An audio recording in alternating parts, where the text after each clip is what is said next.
പച്ച മീൻ കഴിക്കുന്നതിൽ സഭാകമ്പം ഉണ്ടായിരുന്നില്ല. കാരണം അത് വളരെ പോപ്പുലർ ആയിട്ടുള്ള, ഞാനൊക്കെ കോളേജിൽ പഠിക്കുന്ന സമയത്ത് സുഷി, സഷീമി എല്ലാം പഠിച്ചിട്ടുണ്ട്.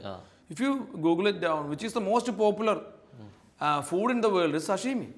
പച്ച മീനാണ് ലോകത്തിലെ ഏറ്റവും പോപ്പുലർ ആയിട്ടുള്ള ഒരു ഭക്ഷണം എന്ന് പറയുന്നത് പച്ച മീനാണ്. അപ്പൊ അതിന് അവിടെ എനിക്ക് അങ്ങനെ ഉണ്ടായിരുന്നില്ല. അങ്ങനെ തോന്നിയത് പുഴു കഴിച്ചപ്പോഴായിരുന്നു. ആണോ? ഓ, കഴിക്കാനുള്ള ബുദ്ധിമുട്ട്.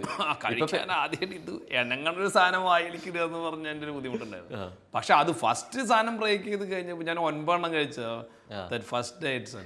ശരിക്കും മീൻ കഴിച്ചുള്ളത് ജീവനോടെ എപ്പോഴേലും ഇല്ലല്ലോ, പുഴു മാത്രം. ജീവനോടെ ഉള്ളത് പുഴുവാണ് കഴിച്ചത്.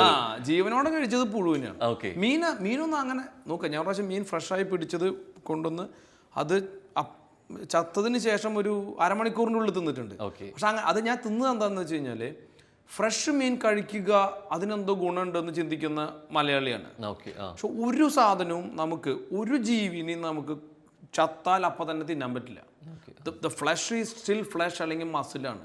ഈ മസിലിന് നാച്ചുറൽ ഡീകമ്പോസിഷൻ കഴിയുമ്പോഴാണ് മസിൽ ആക്ച്വലി സോഫ്റ്റ് ആകുന്നത്. ഇന്നലെ ഞങ്ങൾ കൊണ്ടുവന്ന മീൻ എന്ന് പറയുന്നത് ഏതാണ്ട് 70 മണിക്കൂർ പഴകിയ മീനാണ്. ആ മീൻ ഞാൻ തന്നെ ബുച്ചർ ചെയ്ത് ക്ലീൻ ചെയ്ത് നാവിൻ്റെ മുകളിൽ വെച്ച് അമർത്തേ വേണ്ടു.